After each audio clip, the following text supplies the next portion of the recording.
Buongiorno amici, buongiorno. Oggi la giornata non volge al meglio e noi ci arriviamo con una bella magnata. Sì, pane secco, pane da buttare che altri buttano. Hitchcock, no. Benvenuti sul mio canale. Mi raccomando, like tutti, mettete tutto, condividete, fate tutto. Allora, oggi di ritorno dalle mie gite in quel di Toscana, vi insegnerò, vi rimetterò una ricetta che sicuramente molti di voi sapranno fare, però come al solito nelle ricette che vedete in giro c'è scritto 2 etti di pasta, 4 etti di pomodoro, mettete là, mischi, sale, arrivederci e grazie.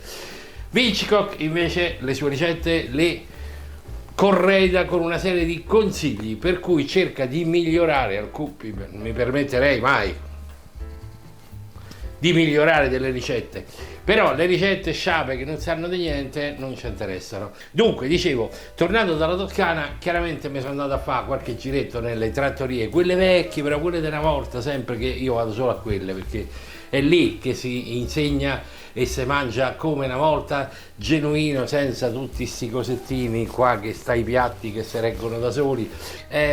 Vado lì per carpire dei piccoli consigli, no? Le ricette ormai sappiamo tutte, in modo che io ve li rimetto e praticamente cucinate con un po' più di sapore, un po' di amore, soprattutto con amore.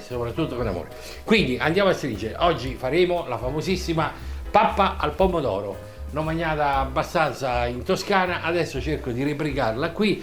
Certamente i toscani sono il meglio che ci possa essere sul mercato mondiale della pappa al pomodoro, ma io cerco di dargli una aggiustatina secondo le mie regole. Poi, per carità, voi fate quello che volete, seguite le ricette che volete, però se seguite a me io qualche dritta ve la do. Allora andiamo ad operare, perché tanto è facilissimo, in 2 minuti facciamo tutto e poi aspettiamo, serviamo un caffè e aspettiamo che la pappa al pomodoro sia pronta da andare a mangiare.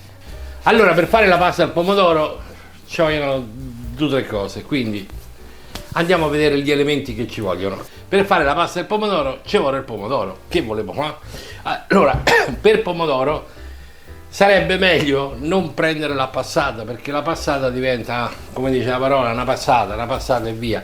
Ci vuole qualcosa che si prende con cucchiaio, come se fossero fagioli, quindi ci vorrebbero dei San Marzano, insomma dei pomodori da sugo, che poi sfragnati dentro la pentola, in modo che quando uno prende ha una certa consistenza. La passata invece non viene bene, perché se mettiamo la passata diventa il pane con un po' di sugo sopra, per cui non va bene. Bisogna sentire un po' di sostanza. Per la ricetta per 4 persone circa ci vuole circa 1 chilo di pomodori San Marzano, che poi rompiamo, pepe, olio, pepe, sale, inutile che ve lo dico. Dopodiché ci vuole 400 grammi di pane raffermo. Pane raffermo sarebbe il pane un pochettino vecchiotto, quindi di qualche giorno, quindi un po' duro, che non riuscite ad affettare e tutto. O se non ce l'avete quello lì, potete prendere del pane secco, ma mi raccomando non il pane grattugiato no, ci vorrebbe il pane toscano, quindi un po' salato, un po' saporito. Se non ce l'avete, state a Roma, pigliate il pane, che ne so, del Casareccio, quello che proprio bello saporito, e quindi prendete 400 grammi di fette di quello. Se è secco proprio come me, lo tagliate, lo rompete, e adesso vi dico qualche segreto più tardi. Quindi pomodori, pane, poi ci vogliono 3 agli per la mia ricetta, poi le altre non lo so. Per me ci vogliono 3 agli, un peperoncino, perché io il peperoncino comunque ce lo metto perché è buono, e poi ci metto le mie specialità. Le mie specialità sono erbette e alici. Allora, un paio di alici sott'olio, oppure come vi pare, insomma quelle che avete sotto sale, mi raccomando dissalatele, e alcune erbette in ce l'ho. Allora, invece di andare a comprare i vasi dei fiori, dei gerani che poi alla fine si appassiscono, quelli che comprate le erbette. Erbette sono basilico, prezzemolo, santoreggia, timo, origano, tutto fresco. Se vendono al supermercato costano 1,5 euro, li mettete sul balcone, vi assicuro che la vostra vita cambia da così a così. provateci, fate due ricette, una con e una senza, e vedete la differenza tra uno e l'altra. Mi raccomando, provateci, perché avete speso, quando avete comprato tutto avete speso 10 euro. Però, allora, io ci metto un po' di timo, lo so, è il timo, no, ma quello è il timo, dentro un po', metteteci il timo, sì, metteteci il timo.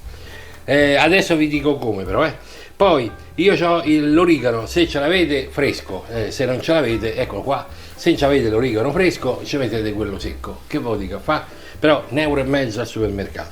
Poi io amo tanto la Santoreggia. La Santoreggia è una erbetta saporitissima, per cui, siccome, come dicevo prima, se fate la ricetta standard sarebbe pane e pomodoro, e alla fine che te vuoi mangiare pane e pomodoro, insomma, se gli diamo un po' di sapore con qualcosa di questo genere diventa un po' meglio. E poi io ho bisogno di 3 agli, 3. Uno mi serve per soffriggere e 2 perché lo devo tritare. Mo andiamo a vedere come. Siccome sapete benissimo che io, oltre ad essere una mezza sega a tagliare le cose, perché mi sono attaccato, mi sono una volta tagliato un dito e mi è rimasto lì da tanto tempo, per cui ho paura e quindi mi viene una schifezza, preferisco usare un tritatutto, e ci andiamo a mettere quello che vi dico. Allora, seguitevi. Nel tritatutto ci andiamo a mettere esattamente 2 agli. Sì. Poi ci andiamo a mettere il peperoncino. Io ci ho messo un tero perché a me piace, che vedevo lì. Dopodiché andiamo a mettere sempre qui dentro le foglie, mi raccomando, metteteci le foglie, cioè queste qua piccoline, vedete qua, non lo so se si vedono, queste qua, queste foglioline qua, non il gambo, perché sennò il gambo dopo la gente ve lo sputacchia tutto sul tavolo. Quindi andiamo a pelare questo rametto delle sue foglioline e le mettiamo qua dentro. Ecco qui.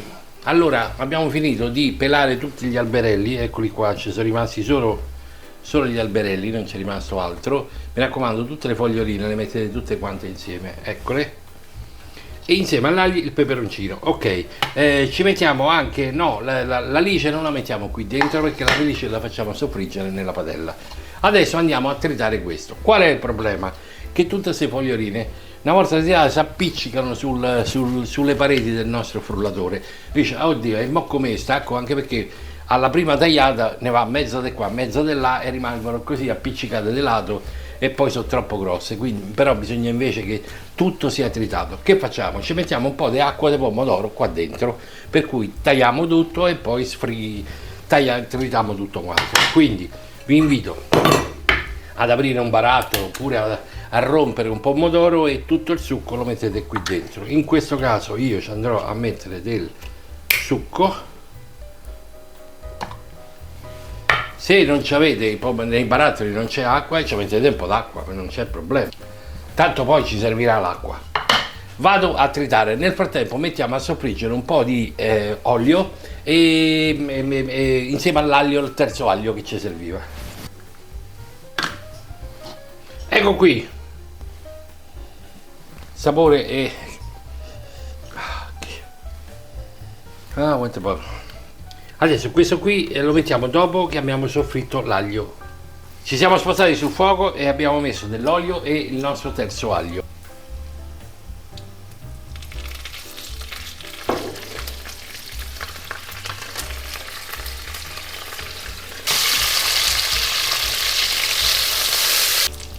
Appena le nostre alici si sono disfatte, togliamo il nostro aglio e andiamo ad aggiungere prima quanto abbiamo tritato.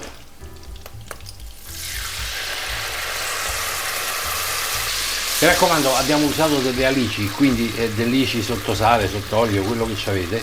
E prima di mettere il sale assaggiate un attimo il sugo, perché dopo che avete messo il pomodoro, perché se le alici erano molto salate, se no fate l'insalata.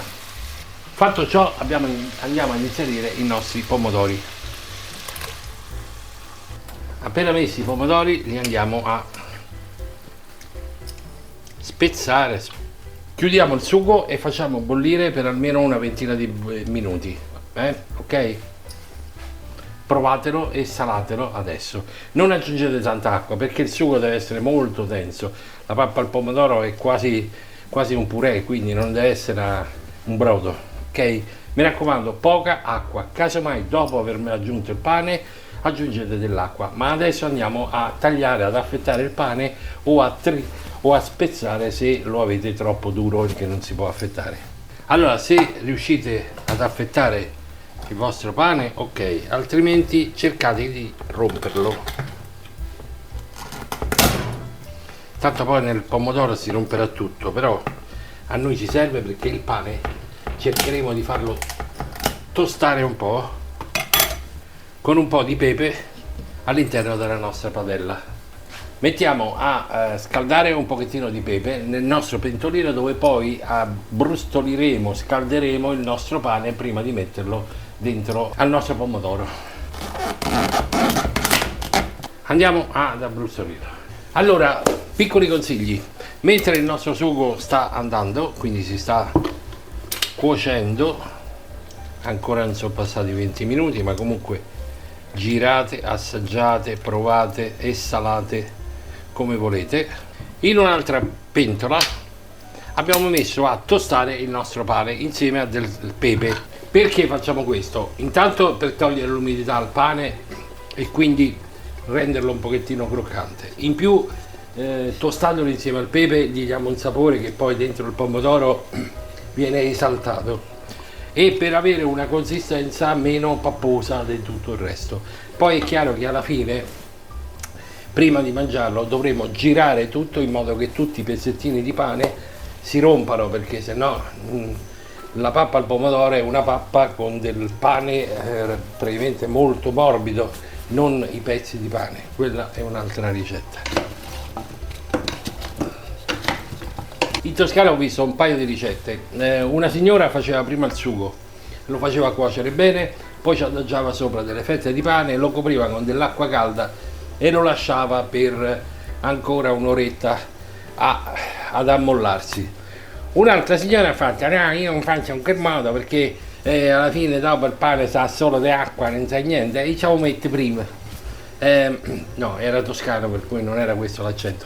Comunque, dice: io ce lo metto prima mentre il sugo si sta cuocendo, quindi tutto il sugo del pomodoro, che poi piano piano evaporerà, invece se lo prende il pomodoro, quindi io non aggiungo l'acqua dopo. Quindi invece di aggiungere l'acqua ce li mette prima i pezzi di pane, e per cui quell'acqua che doveva aggiungere non lo fa, e invece di far evaporare l'acqua del pomodoro lo mette nel pane. Spero che mi sia spiegato. Io seguirò la seconda ricetta, quella della vecchietta che ha detto: no, quell'altro l'ho provato, ma c'è meglio così. Così è abruzzese, non è toscano. Quindi a questo punto, quando siamo più o meno a un quarto d'ora che il nostro sugo ha preso vigore, ci andiamo ad adagiare il nostro pane. Se vi si è bruciato qualche pezzo nella pentola, non ce lo mettete, se no fate solo casini. Più i pezzi sono grossi e più, mi raccomando, metteteceli prima. Vi ricordo, per un chilo di pomodoro circa 400 grammi di pane. Vedete, stiamo annegando tutto il pane dentro al nostro sugo, e invece di aggiungere l'acqua come faceva la prima signora, non aggiungo proprio acqua. Nel caso poi il vostro pane assorbisse troppo o tutto il liquido che c'è all'interno, allora in quel caso aggiungete un po' di acqua calda, mi raccomando, non fredda. A questo punto continuate la cottura fino a quando tutto il pane non si ammolla, e quindi poi sarà facilmente disgregabile. Nel mio caso un po' di acqua ce la metto calda. Il tempo per cui che servirà per poter far ammollare tutto il pane è di circa un'ora, anche un'ora e mezza, e lo lasciate lì fino a quando, ripeto, si spappola tutto. Siamo arrivati alla fine della nostra cottura. Durante la cottura abbiamo aggiunto dell'acqua, insomma ci regolavamo in funzione di quello che era la nostra pietanza, la nostra ricetta. Vi dovete fermare quando il tutto ha una certa consistenza, tipo un purè. A quel punto andiamo ad impiattare. L'impiattamento, più la pappa al pomodoro, se come la metti si squacchia, ma che ci frega a noi, come dico sempre, basta che si mangia, per cui l'importante è che sia buono, bello, saporito, il sapore è eccezionale, vi invito a rifarla, è facilissima, non ci vuole niente, mi raccomando, dopo che l'avete finita di cuocere, lasciatela riposare per un'ora, due, in modo che così si assembli ancora meglio il tutto. Mi fa piacere che siete stati qui, vi saluto e tornate a trovarmi e mi raccomando mettete qualche like, iscrivetevi, fate qualcosa, condividete il video. Grazie.